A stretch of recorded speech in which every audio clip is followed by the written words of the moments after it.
Fog Wrestling subscribers, what do you want to talk about? Well, it doesn't matter what you want to talk about because we are sick of Cody Rhodes cutting the same promo every single week. Welcome back, guys, to the channel, and I am done with this guy. It is the SummerSlam go-home show, the last time to essentially, get this feud, try and do something new, try and build this, try and add a new layer, try and get people more interested in this match. And what do?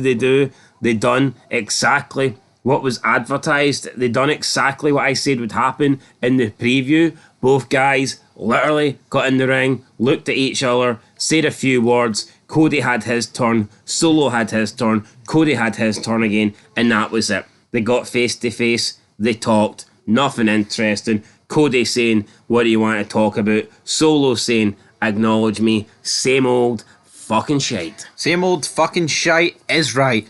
I think Solo came out better than Cody. Cody started talking, Solo went, are you done? Looked at his watch like, you're wasting my time, I'm running out of patience. You know what, I thought that, but then Cody called him, the fake tribal chief, the wannabe tribal chief, and Solo didn't do anything about it, so therefore, I think Solo came out incredibly He fell weak. asleep, man. Cody put him to fucking bed.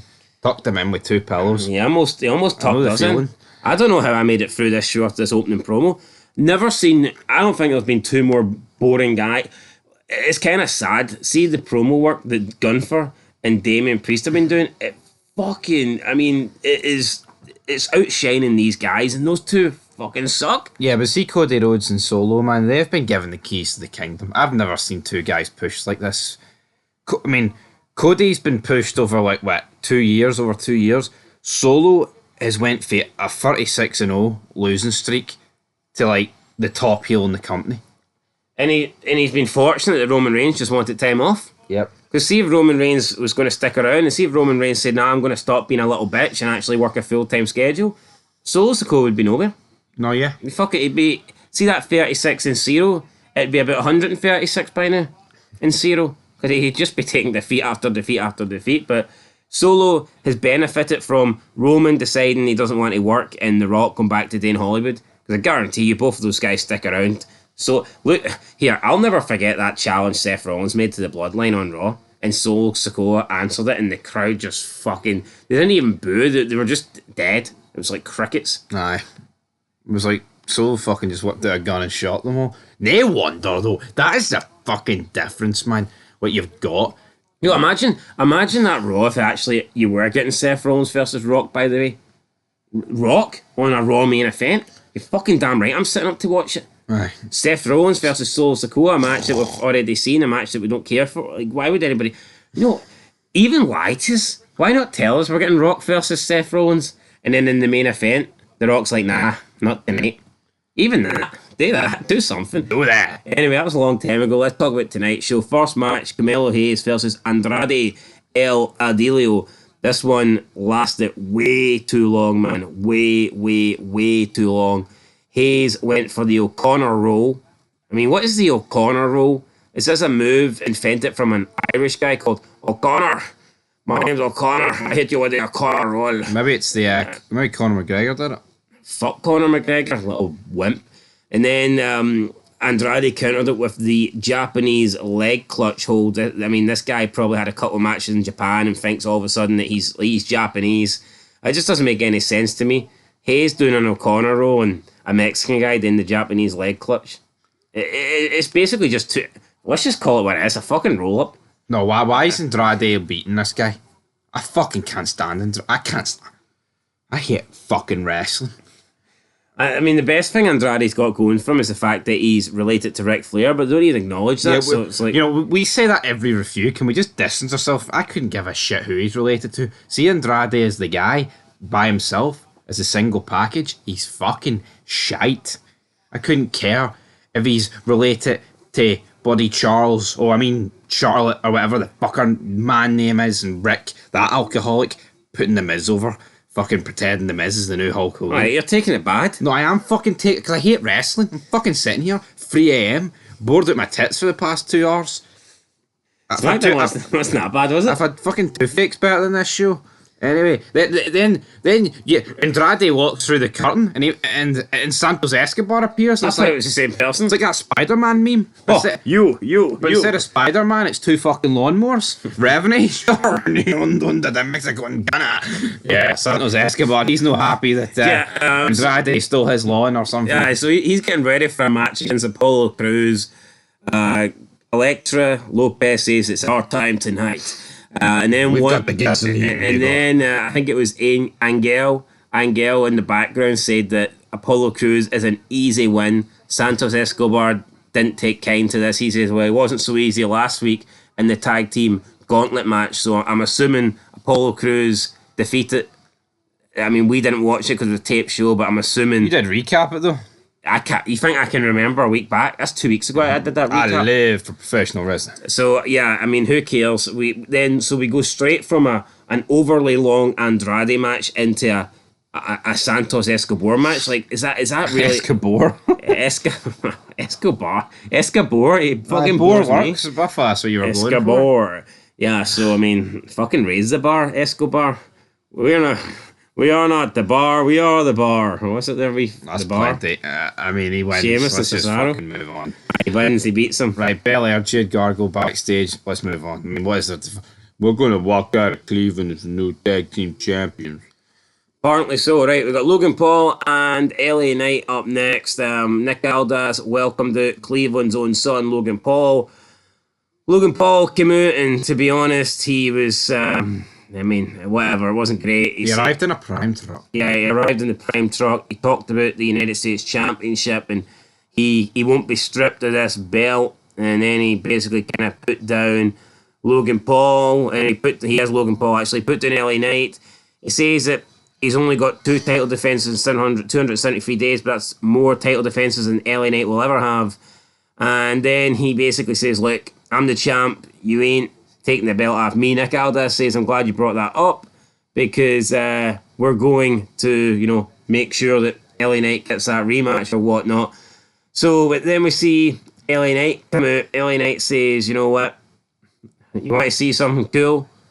He jumps in his truck, and that's it really. He drives off in the prime truck. I mean, it kind of fucking sucked, I'm not gonna lie. Yeah, it's not like he destroyed it. Like, he literally just drove away. And you've got Logan Paul acting like, there's been a double murder suicide. It's just not very good. I think this feud's fucking sucked, man. Logan Paul actually makes a lot of appearances, right? But they're just pointless appearances like this. Why can't he's got a mid-card belt. See, every time he appears, why can't he have like a 5-minute match against Apollo Crews or something? Triple H doesn't do 5-minute matches, that's why. Well, I wish he did. Up next, we've got the Unholy Union against Bianca Belair and Jade Gargle. Out came Davenport, DQ, Bianca Belair and Jade win. So we don't even get the interesting breakup or nothing. We just get Bianca Belair, Gargle winning by DQ, Unholy Union retain the belts. I mean, you've got 2 Scottish women here, and now you've got an English woman helping them. I guess we're going to get some form of fucking British trio faction. Who cares? So it's mad, right? It was 6 minutes past 2 here in the UK, and with 54 minutes to go, all you've got is 2 tag team championship matches. Yeah. Between 8 fucking jobbers. Now, we got a video package hyping up Bayley and Nia Jax for the WWE Women's Championship match because Bayley wasn't on tonight's show. I mean, how lame is it nowadays that the go-home show, all they do is just, majority of the time, play a video package? Yeah. Bayley's defending the belt at SummerSlam. This is the best they've got, just showing a video package. One of the worst title reigns you'll ever see. Could you imagine, man, fucking going into WrestleMania 17 and all they did on the final Raw was just show, here's a video package. You don't need anything new, just here's a video package. No, I know. It's retarded, man. See the effort put into these shows, man. It's fucking diabolical. And yet they pretend it's great. You marks sitting there, fucking think Triple H is the man. Nia Jax gives Tiffany a brand new custom Money in the Bank briefcase, so I mean, there's that. Looks pretty nice, but she says you better not cash it in next week or tomorrow night even, or you'll no longer be the princess, but you'll have to answer to the Queen. Chelsea Green appeared, said she's not too fond of the briefcase. And then Tiffany says that green is definitely not Chelsea's colour. And then Chelsea was upset by this. So obviously green is, a play on her name. I thought that she meant green with envy. Maybe that's what she meant. But then, she started, I don't know, touching her eyeliner. So maybe she had green eyeliner on. I don't know. I thought Tiffany was getting at the fact that she's called Chelsea green and she was showing green with envy here. See, when this is your only segment in the final 54 minutes in between your matches, you are fucking snookered. This show's rating is going to be awful. Up next, you get the Bloodline come out. They take 15 minutes. They go through the SummerSlam card, the graphics for this, the moving card. And then they get a nice wee Tommaso Ciampa walking backstage. He's like, my name is Big Cheese. I am one half of the tag team champs. And then he walks into the screen and we have Johnny Gargano kissing his wife goodbye. And, say what you want. You can call AEW family and friends, but WWE's just as bad. It fucking is. This is like Mark Briscoe 2.0. You've got Candice LeRae there with her fucking child, and we know that Triple H just loves this group. Triple H is fascinated with this group. I'll never understand how a guy like Triple H can fucking be in love and rate someone like Johnny Gargano so much. I baffles me. I do not understand it. These guys in the arena, they're all my family. 10,000 of my family. I watched the first show in '96 and I haven't grew an inch since then. I was only 7 years old. I'm a ditty man. Then he started walking away. His little arms and legs couldn't keep up with Big Cheese, man. It was fucking embarrassing. He looked like he was fucking Sadler to Big Cheese here. He looked like he shot himself, man, when he was... You don't mean... No, Sadler was the big guy. Salazar, I think you mean. Aye, Salazar. If we're still sticking with Resident Evil 4 Yeah, fucking Hornswoggle. Whoever... It's just embarrassing. Yeah, and then we go out for the match, and why is the tag titles the only titles that can change hands regularly? Obviously it's because Triple H doesn't care about them, but now that the Bloodline's got them... It's just so predictable, right? We said in the preview, you just know they're not going to win. DIY. Not that I want them to win, by the way. It's just everything's cookie cutter, predictable. It's like even the other tag match, you knew those two weren't winning. Yeah. With belts. Just wasn't going to happen. Because you just knew WWE weren't going to put the belts back on them. But back in the day, the Dudleys, the Hardys, Edge and Christian, they would win belts multiple times. Edge and Christian would maybe lose a belt and then maybe win it back 3 weeks later. Yep. Of this very same tag team that they lost. Things like title change happens all the time back in the day, so you didn't know when to expect them. But see now, man, there's just a pattern. See if you actually watch, there's a pattern when it comes to titles, and you just know, 95% of the time, if a title's got even a remote chance of changing hands tonight. And I thought these two title matches were as predictable as hell. Yep. I would have bet big money on these two results. Yeah, big money. Bloodline win, right? I'm not crying out for Cody Rhodes at this point, folks, but it's a go-home show. Surely it has to end here with him coming out and doing something. Some form of, brawl, confrontation. But no, just Solo lifts both belts, that's it. It ends with the Bloodline putting both belts on top of Solo Sikoa. I don't think Solo Sikoa deserves to have one belt wrapped around him, never mind fucking two. But that's how the show ends. SmackDown finishes with the Bloodline. Have 3. Solo Sikoa, both tag belts on him. This SmackDown was shit. I don't want to hear it. And you just know you're going to get people in the comments defending it. But this SmackDown wasn't good. The opening promo, garbage, predictable, same shite. I literally called it in the preview. What I said would happen actually legit happened. Oh, your turn to talk, my turn to talk. We'll look at each other, end the segment. Boring, crap. Cody Rhodes called. Solo Sikoa says that this, by the way, he made it Bloodline rules. Cody accepts. It's a no DQ match, but whatever. Let's pretend by adding the name Bloodline rules it somehow makes it a much better match when it doesn't.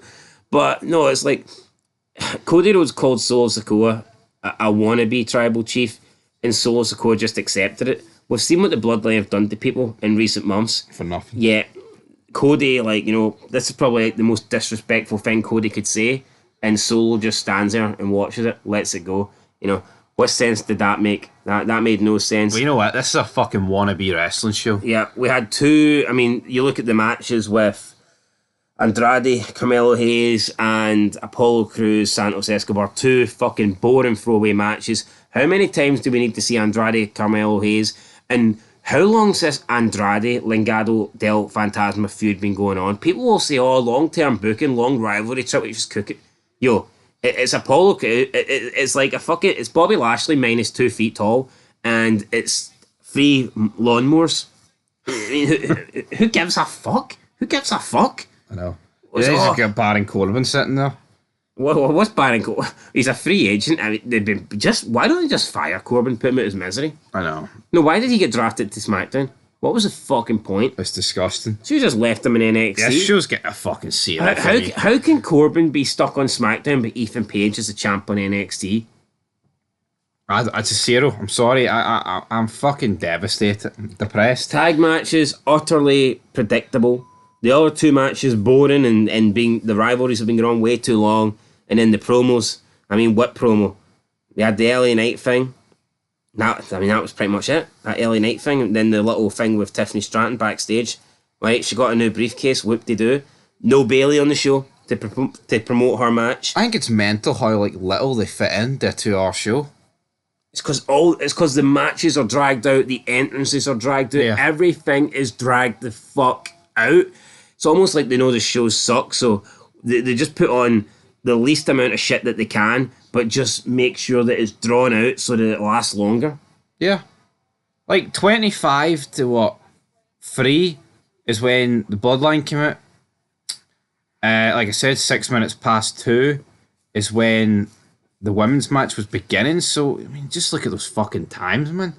The women pretty much had 30 minutes in a row here, 2-on-2 match, and the wee segment backstage. Awful, it's a zero for me. See what you got here tonight. They see these 4 matches and a few promos, but see when wrestling was good. You'd have been lucky if that took you up to the 1 hour mark. Yeah. But now wrestling sucks. It's like, fuck me. They could have probably dragged it even more. You look at the entrances. Look, we're used to an era where the only guy that got a 5-minute entrance was Undertaker. Yeah. Nowadays, everyone's getting 5 minutes fucking minimum. And just so they can show fucking sponsors and commercials and things that they're promoting. Fuck that. Oh, here, let's have a 10-minute entrance so we can promote the sponsor of the show. Slap into a Slim Jim. Absolute zero. Shit. I'll give it a 1. 0.5 out of 10. Awful. I can't think of a worse way to build up towards SummerSlam. I tell you what, I'm not going to claim that I was overly excited for SummerSlam, right? But watching this show's pretty much just sapped my interest in watching SummerSlam tomorrow night. Popped like a balloon. The balloon has burst.